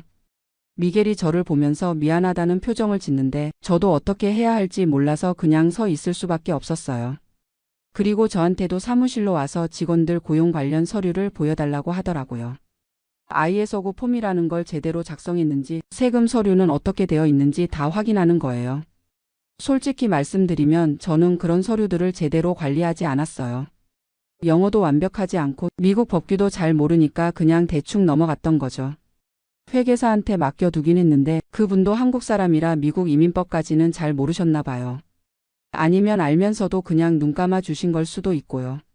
어쨌든 요원들이 서류를 다 뒤져보더니 불법 고용 혐의로 조사를 받게 될 거라고 하는 거예요. 그리고 당장 그 직원들은 데려간다고 하더라고요. 미겔과 카를로스가 끌려가는 걸 보면서 정말 마음이 아팠어요. 특히 미겔은 아직 어린 아이들이 있는데 아빠가 갑자기 잡혀가면 그 가족들은 어떻게 살라는 건지. 그런데 그때는 제 걱정할 여유도 없었어요. 요원들이 가고 나서 변호사한테 연락을 했는데 정말 심각한 상황이라고 하더라고요. 불법 체류자를 고용한 게 확실하면 사업주한테 엄청난 벌금이 나온다는 거예요. 한 명당 몇천 달러에서 몇만 달러까지도 가능하다고 하고 심한 경우에는 형사처벌까지 받을 수 있다고 하더라고요. 그리고 그것만으로 끝나는 게 아니라 앞으로 합법적인 외국인 노동자 고용도 제한된다는 거예요. 식당 일은 힘들어서 한국 사람들이 잘 안 하려고 하는데 외국인 노동자도 못 쓰면 사실상 장사를 접어야 한다는 뜻이거든요. 처음에는 그래도 어떻게든 해보려고 했어요. 변호사 비용만 해도 몇만 달러가 나갔지만 20년 넘게 일군 식당을 그냥 포기할 수는 없다고 생각했거든요. 그런데 문제는 단속 소식이 한인타운에 퍼지면서 다른 히스패닉 직원들도 일을 그만두기 시작한 거예요. 혹시 자기들도 걸릴까봐 무서워하는 거죠. 하루아침에 주방 직원이 절반 이상 사라졌어요. 그나마 남은 직원들도 불안해하면서 제대로 일에 집중을 못하고요. 그래서 급하게 한국 사람 직원을 구해보려고 했는데 한인타운에서 주방일 하려는 사람을 찾기가 하늘의 별 따기더라고요. 있어도 임금을 엄청 많이 달라고 하고 그 정도 주면 수지가 안 맞아요. 결국 가족들이 다 나서서 일을 해야 했어요. 아내도 주방에 들어가고 대학 다니던 아들도 학교 끝나면 와서 도와주고. 그런데 가족들만으로는 도저히 감당이 안 되더라고요. 특히 점심시간이나 저녁시간에 손님이 몰리면 정말 정신이 없었어요. 음식도 늦게 나가고 서비스 질이 떨어지니까 손님들 불만도 많아지고 그러면서 매출도 점점 줄어들기 시작했어요. 코로나 때문에도 힘들었는데 직원 문제까지 겹치니까 정말 답이 안 보이더라고요. 그리고 몇 달 후에 정말 충격적인 소식을 들었어요. 정부에서 벌금 고지서가 온 거예요. 불법 체류자 2명을 고용한 혐의로 12만 달러를 내라는 거였어요. 12만 달러면 하나로 1억 6천만 원 정도 되거든요. 식당 1년 순수익이 그 정도였는데 벌금으로 다 날아가는 거죠. 변호사가 이의 제기를 해보자고 했지만 증거가 너무 명확하다고 하더라고요. 직원들 세금 서류도 제대로 안 되어 있고 ISO 폼도 허술하게 작성되어 있고 결국 벌금을 분할로라도 내기로 하고 합의를 봤는데 그것만으로도 식당 운영이 거의 불가능해졌어요. 매달 벌금을 내고 변호사 비용도 계속 나가고 직원 부족으로 매출은 떨어지고 악순환의 연속이었어요. 그러다가 설상가상으로 임대료도 올랐어요. 건물주가 임대료를 30%나 올려달라고 하는 거예요. 한인타운 부동산 가격이 많이 올랐다면서요. 월 임대료가 8,000달러에서 1만 달러가 넘게 된 거죠. 거기에 벌금도 내야 하고 직원 임금도 올려줘야 하고 계산해 보니까 매달 적자가 나는 구조더라고요. 그래서 결국 식당을 정리하기로 결정했어요. 20년 넘게 일군 터전을 떠나야 한다는 게 정말 가슴 아팠지만 더 이상은 버틸 수가 없었어요. 식당 정리하는 것도 쉽지 않았어요.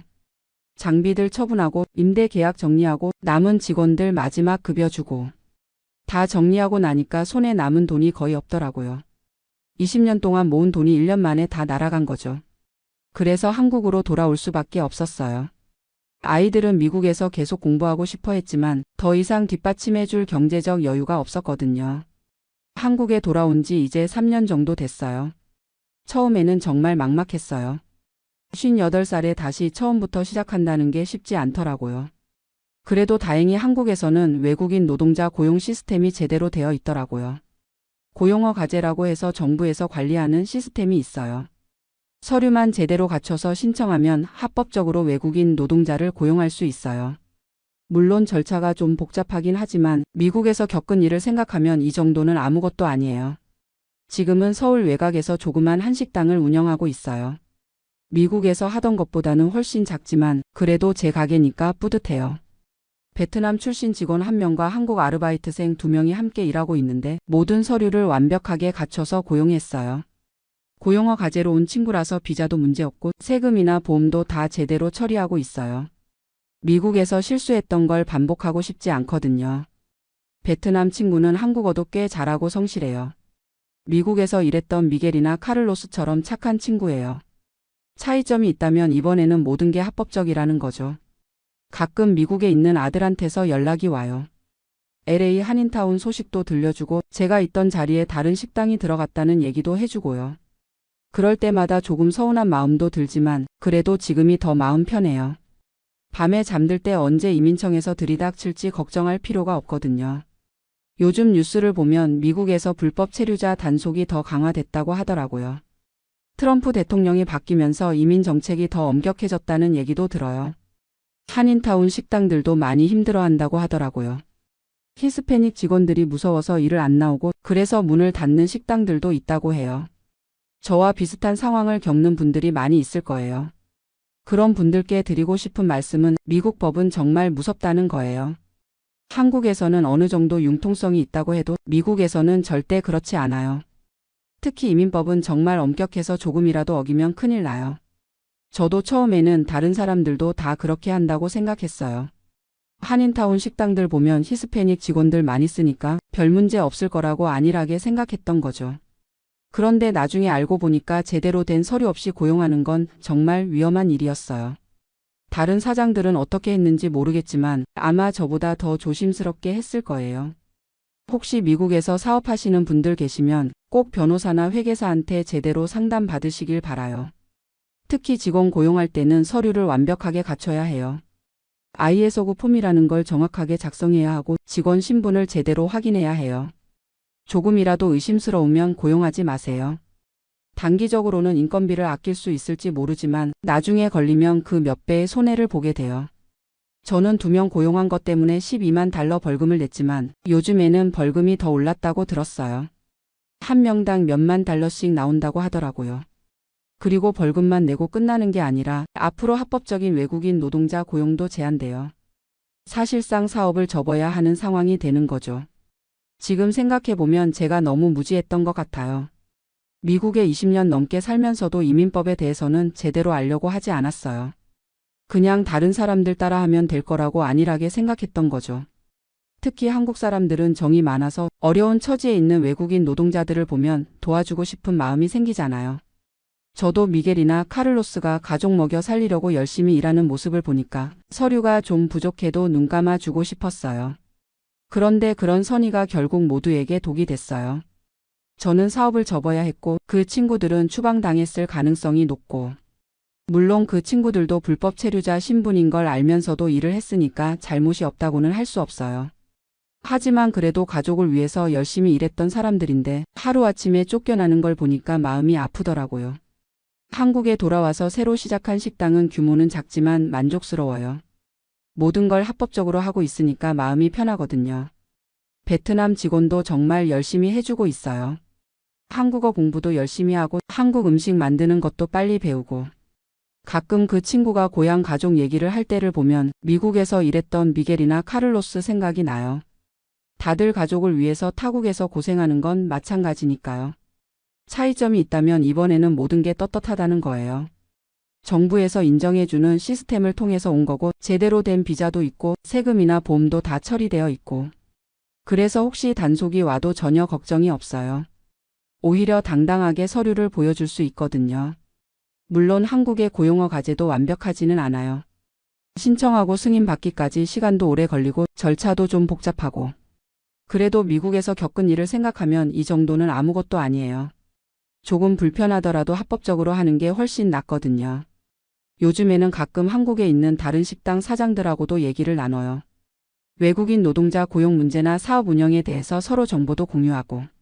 그런데 놀라운 건 대부분의 사장들이 합법적으로 하고 있다는 거예요. 고용어 과제를 통해서 직원을 구하거나 아니면 한국 사람들만 고용하거나 물론 가끔 불법 체류자를 고용하는 곳도 있을 거예요. 하지만 미국만큼 무법적이지는 않은 것 같아요. 아무래도 한국이 작은 나라다 보니까 단속도 더 철저하고 사장들도 더 조심스러워하는 것 같고요. 그리고 한국에서는 외국인 노동자들도 어느 정도 권리를 보장받거든요.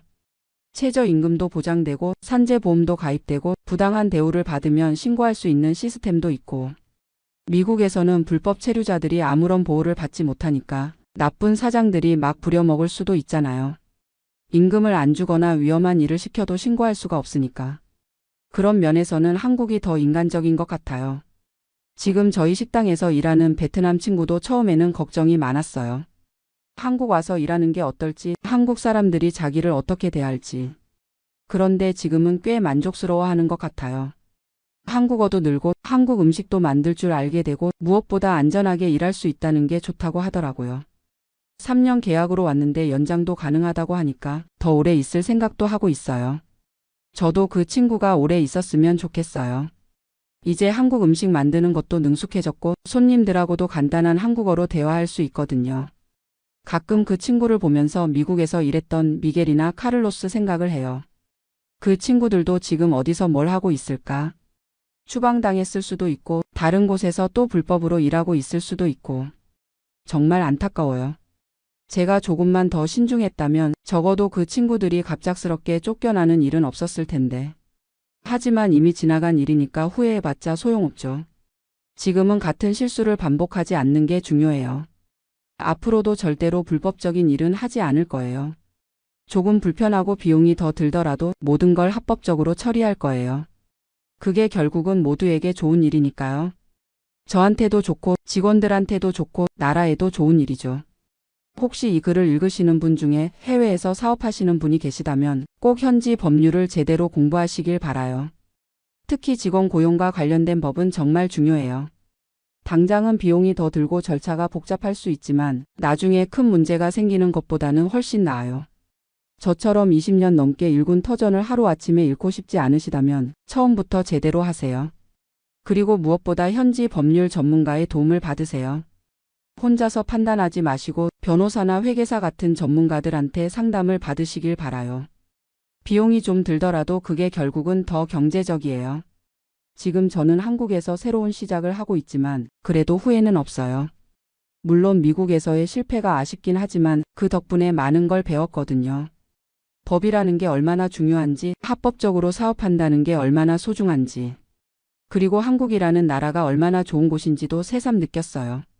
외국인 노동자들을 위한 시스템도 잘 되어 있고 사업하기에도 나쁘지 않고 무엇보다 제 고향이니까 마음이 편해요. 언어 문제도 없고 문화도 익숙하고 58살에 다시 시작하는 게 쉽지는 않지만 그래도 건강하고 의욕도 있으니까 잘 해낼 수 있을 거라고 생각해요. 지금 운영하는 식당도 조금씩 손님이 늘고 있어요. 처음에는 동네 사람들이 호기심으로 한 번씩 와봤는데 이제는 단골 손님들도 생기고 있거든요. 특히 베트남 직원이 만든 음식을 좋아하는 손님들이 많아요.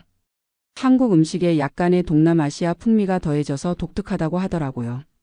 저도 처음에는 걱정했는데 오히려 차별화가 된 것 같아요. 그 친구도 처음에는 한국 음식 만드는 게 어려웠을 텐데 지금은 정말 능숙해졌어요. 김치찌개도 잘 끓이고 불고기도 양념을 제대로 해서 굽고 가끔 고향 음식도 만들어주는데 그것도 손님들이 좋아해요. 쌀국수나 스프링롤 같은 거 말이에요. 메뉴에 정식으로 올릴까 생각도 하고 있어요. 한국 음식과 베트남 음식을 함께 파는 퓨전 식당으로 만들어 보려고요. 아직 구체적인 계획은 없지만 손님들 반응을 보면 가능성이 있을 것 같아요. 무엇보다 모든 게 합법적이니까 마음 편하게 도전할 수 있어요. 미국에서는 항상 뭔가 걸릴까 봐 조마조마했거든요. 특히 새로운 직원을 뽑을 때나 메뉴를 바꿀 때나 사업자 등록 관련 일을 할 때나 항상 혹시 문제가 될까 걱정했었어요. 불법 체류자 고용한 게 들통날까 봐, 다른 법규도 어긴 게 있을까 봐. 그런데 지금은 그런 걱정이 전혀 없어요. 모든 서류가 완벽하게 갖춰져 있으니까 당당하게 사업할 수 있거든요. 세무서에서 조사 나와도 걱정 없고 고용노동부에서 점검 나와도 떳떳하고 이런 마음의 평화가 얼마나 소중한지 모르실 거예요. 미국에서 3년 동안 밤잠 못 이루며 걱정했던 걸 생각하면 지금이 천국 같아요. 그리고 한국 손님들도 생각보다 외국인 직원에 대해서 개방적이에요. 처음에는 약간 어색해 하시는 분들도 있었지만 베트남 친구가 한국말로 인사하고 친절하게 대하니까 금세 친해지시더라고요. 특히 나이 드신 분들이 그 친구를 많이 예뻐해 주세요. 한국말 배우는 게 어렵지 않냐고 물어보시고 고향이 그립지 않냐고 걱정해 주시고 그런 모습을 보면서 한국 사람들의 정이 참 깊다는 걸 새삼 느껴요. 미국에서는 이런 따뜻함을 느끼기가 어려웠거든요. 물론 미국에도 좋은 사람들이 많이 있어요. 하지만 한국만큼 정이 깊지는 않은 것 같아요. 특히 언어와 문화가 다르니까 진정한 친밀감을 느끼기가 어려웠어요. 지금은 동네 사람들과 자연스럽게 대화하고 단골 손님들과 안부도 묻고 그런 일상이 참 소중하게 느껴져요. 아들이 가끔 전화해서 한국 생활이 어떠냐고 물어봐요. 미국이 그립지 않냐고도 하고. 솔직히 말하면 가끔 그리울 때도 있어요. 특히 LA의 따뜻한 날씨나 한인타운의 활기찬 분위기 같은 건 그리워지죠. 하지만 전반적으로는 한국이 더 좋아요. 무엇보다 마음이 편하거든요. 미국에서는 항상 이방인이라는 느낌이 있었어요. 아무리 오래 살아도 완전히 그 사회의 일원이 된다는 느낌은 들지 않더라고요. 하지만 한국에서는 그냥 자연스러워요. 내가 이 땅의 주인이라는 느낌이 들거든요. 물론 미국 생활이 모두 나쁘지는 않았어요. 아이들 교육 환경도 좋았고 사업 기회도 많았고 자유로운 분위기도 좋았어요. 하지만 법적인 문제로 큰 타격을 받고 나니까 결국 내 나라가 가장 안전하다는 생각이 들더라고요. 그래서 지금은 한국에서 착실하게 사업을 키워나갈 계획이에요. 규모는 작더라도 탄탄하게 만들어 보려고요. 베트남 친구 계약이 끝나면 연장할 수도 있고 다른 외국인 직원을 더 뽑을 수도 있고 물론 모든 걸 합법적으로 처리하면서 말이에요. 그리고 나중에 여유가 생기면 아들도 한국으로 불러올 생각이에요. 미국에서 공부를 마치고 나면 한국에 와서 함께 사업을 했으면 좋겠거든요. 아들도 처음에는 미국에서 취업하려고 했는데 요즘 들어서는 한국도 나쁘지 않다는 생각을 하는 것 같아요. 특히 IT 분야는 한국이 미국 못지않게 발전했잖아요. 그래서 가끔 한국 취업 시장에 대해서 물어보기도 해요. 제가 아는 범위에서 설명해주고 지인들한테도 물어봐서 정보를 전해주곤 해요. 아직 확실하게 결정한 건 아니지만 아들이 한국에 오면 정말 좋을 것 같아요. 20년 넘게 떨어져 살았으니까 이제는 가까이서 지내고 싶거든요. 그리고 제가 혼자서 식당 운영하는 것도 한계가 있어요. 나이도 있고 체력도 예전 같지 않고 아들이 와서 도와주면 사업도 더 키울 수 있을 것 같아요. 요즘 젊은 사람들이 좋아할 만한 메뉴도 개발하고 온라인 마케팅도 하고 저는 그런 건 잘 모르거든요. 스마트폰으로 주문 받는 것도 어렵고 SNS 마케팅 같은 것도 전혀 모르고 하지만 아들은 그런 거에 능숙하니까 함께하면 시너지가 날 것 같아요. 물론 아들 뜻을 존중해야죠. 억지로 끌어올 수는 없으니까. 하지만 가끔 통화할 때 들어보면 미국 생활도 쉽지 않은 것 같아요. 취업 경쟁도 치열하고 생활비도 많이 들고 특히 아시아계에 대한 차별도 있다고 하더라고요. 예전보다는 많이 나아졌다고 하지만 여전히 보이지 않는 벽이 있다고 해요. 그런 얘기를 들으면 한국이 낫다는 생각이 들어요. 적어도 여기서는 차별받을 일이 없잖아요. 물론 한국도 문제가 없는 건 아니에요. 경쟁이 치열하고 일하는 환경이 빡빡하고. 하지만 그래도 내 나라니까 마음이 다르죠. 어쨌든 지금은 제 사업에 집중하려고 해요. 작은 식당이지만 알차게 만들어 보려고 하거든요. 손님들이 편안하게 와서 맛있는 음식 먹고 가실 수 있도록, 그리고 직원들도 즐겁게 일할 수 있도록, 베트남 친구한테도 한국 생활이 좋은 경험이 되도록 도와주려고 해요. 한국어 공부도 도와주고 한국 문화도 알려주고 그 친구가 계약 끝나고 베트남에 돌아갔을 때 한국에서의 경험이 도움이 됐으면 좋겠어요. 그리고 혹시 다른 베트남 친구들이 한국에 와서 일하고 싶어 하면 좋은 추천도 해줄 수 있을 거고요. 이런 식으로 선순환이 만들어지면 좋겠어요. 합법적이고 인간적인 방식으로 말이에요. 미국에서 실패했던 경험이 있어서 더욱 그런 생각이 들어요. 불법적인 방법은 결국 모두에게 해가 된다는 걸 배웠거든요. 당장은 비용이 더 들고 절차가 복잡할 수 있지만 장기적으로는 합법적인 방법이 훨씬 유리해요. 그리고 무엇보다 마음이 편해요. 밤에 잠들 때 걱정할 일이 없다는 게 얼마나 소중한지 몰라요. 미국에서 마지막 몇 년은 정말 괴로웠거든요. 언제 단속이 올지, 언제 벌금 고지서가 올지, 언제 사업을 접어야 할지. 항상 불안했어요. 하지만 지금은 그런 걱정이 전혀 없어요. 모든 걸 투명하게 하고 있으니까. 이런 마음의 평화가 바로 합법적으로 사업하는 것의 가장 큰 장점인 것 같아요. 마지막으로 혹시 이 글을 읽으시는 분 중에 해외에서 사업하시거나 계획하시는 분이 계시다면 꼭 기억해 주세요. 현지 법률을 철저히 공부하시고 전문가의 도움을 받으시고 절대로 불법적인 일은 하지 마세요. 당장은 손해인 것 같아도 결국에는 그게 가장 안전하고 확실한 길이에요. 저처럼 20년 넘게 쌓아온 걸 하루아침에 잃고 싶지 않으시다면 처음부터 제대로 하세요. 그리고 혹시 실수를 했다면 빨리 바로 잡으세요. 늦었다고 생각할 때가 가장 빠른 때라고 하잖아요. 저는 이미 늦었지만 여러분은 아직 늦지 않았을 거예요. 지금이라도 제대로 된 길로 가시길 바랍니다. 그게 결국 여러분과 여러분 가족, 그리고 함께 일하는 직원들 모두를 위하는 길이니까요. 감사합니다.